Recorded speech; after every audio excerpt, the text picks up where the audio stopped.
বিএনপির ভারপ্রাপ্ত চেয়ারম্যান তারেক রহমানই ছাত্র জনতার আন্দোলনের রূপকার বলে মন্তব্য করেছেন ব্রাহ্মণবাড়িয়ার কসবা আখাউড়া নির্বাচনী এলাকার বিএনপির দায়িত্বপ্রাপ্ত গুম ফেরত নেতা কবির আহমেদ ভূঁইয়া।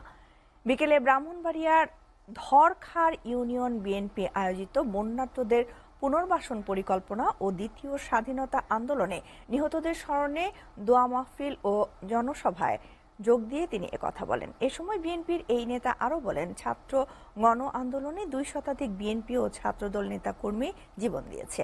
এসব হত্যার দায়ে শেখ হাসিনাকে দেশে ফিরিয়ে এনে বিচার ও শাস্তি নিশ্চিত করার আহ্বান জানান তিনি।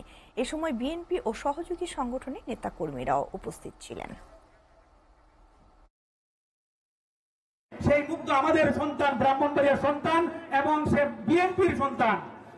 আমি বলবো বিএনপির কমপক্ষে 200 নেতা কর্মী শহীদ হয়েছে।